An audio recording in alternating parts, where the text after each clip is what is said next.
Hey everybody, Margaret Adele here with my second book review of the year, and it's still only January. This is another book that I did for Bookish First, another book that I won in the raffle, and it is The Girls at 17 Swann Street by Yara Zgheib. This is the debut novel for the author, and it is pretty intense.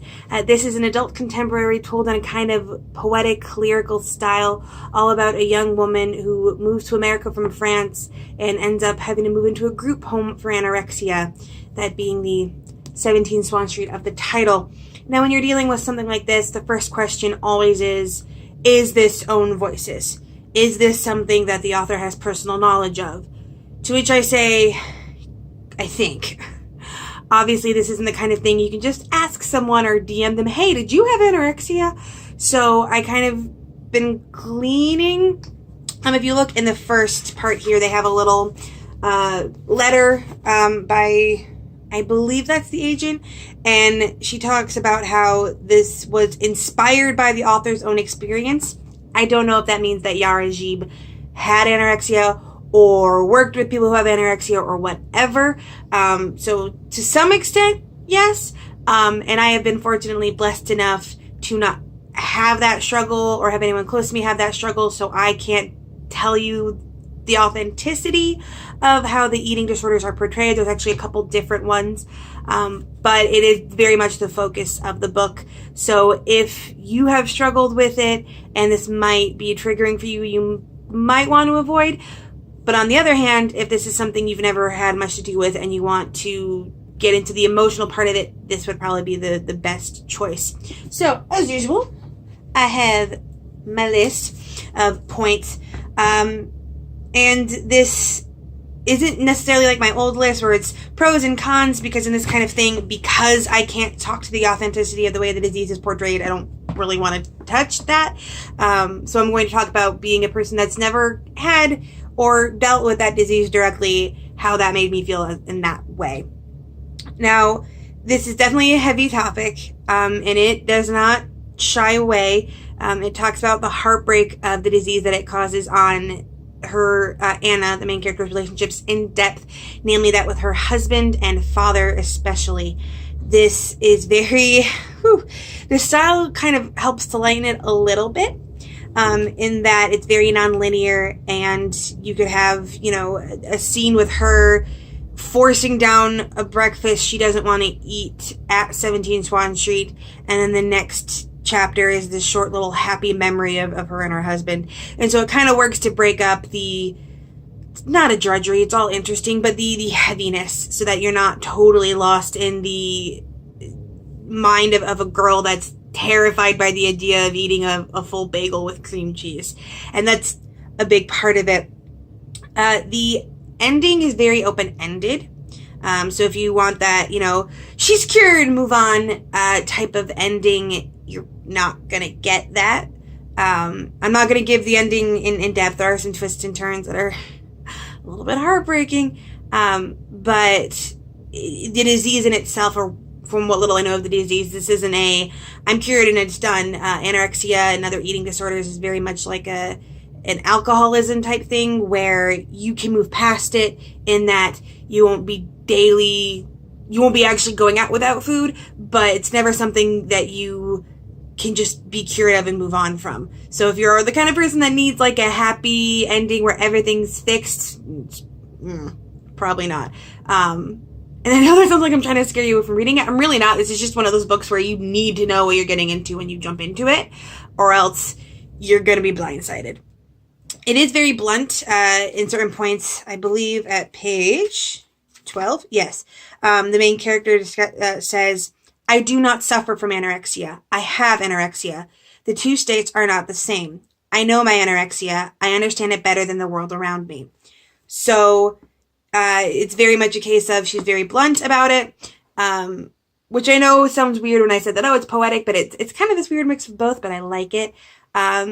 This is also a case of the main character isn't always likable. She's always sympathetic and she's always interesting, but she isn't always likable, in that you will get very frustrated with her, or at least I did. That kind of thing of, oh, come on, you were doing better, keep going, and the slips and the falls, and then you want her to get better. And I think, especially as someone who's never had it, there can be that whole, why can't you just eat feeling that you kind of have to remind yourself of, this is a disease. She can't control it that well, and that kind of thing. I don't live in a world where eating a bagel with cream cheese is that big a deal for me. So definitely you get frustrated. And I remember reading it thinking, why is it like this?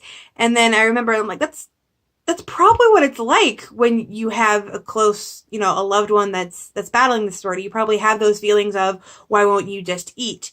And obviously I'm not saying that's as simple as that, but that's the feelings. And there's other people in the story around Anna's life that kind of say that kind of thing, or the other girl's life that kind of say that kind of thing. And you're like, oh no, that's kind of a horrible thing to say with someone with an eating disorder. Whoops. The relationships that I mentioned before, namely Anna with her husband Matthias, they are adorable. It's a great love story. So cute. And then they also mention Anna and her father. They go into depth, or rather Yara goes into depth, kind of, in that she delves into the background of the factors that played into what created Anna's illness. And I'm not going to go through them because it is such a big part of the book that I feel like it would ruin it for a lot of people. But I will say that it's very kind of vague, I suppose you could say, in that it doesn't spell things out for you directly. Like, it's not like, oh, it was this ex-boyfriend that did this thing. It doesn't spell it out quite that succinctly.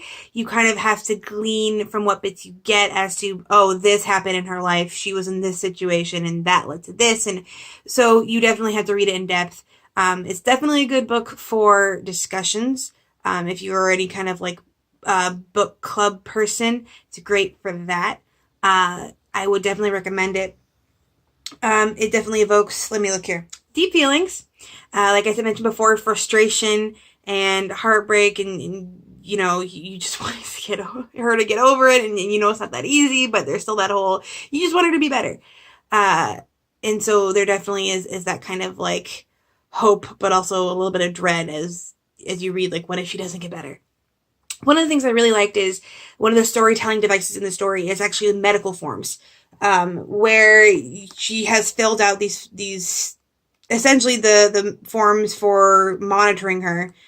And it's not really going to be easy for you to see, but like, you can tell she's got like these clinical forms, and it's used as a storytelling device. And I thought that was really cool. There's actually like a major plot point that's set up through these medical forms. And I really liked that style. It was very different storytelling. It was a lot of fun. All in all, because I'm trying to keep this review a little bit shortish, because I know these don't do well on BookTube, but I really wanted to do this one because it is her debut.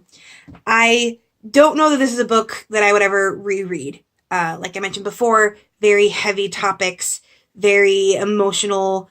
I was literally heartbroken at one part.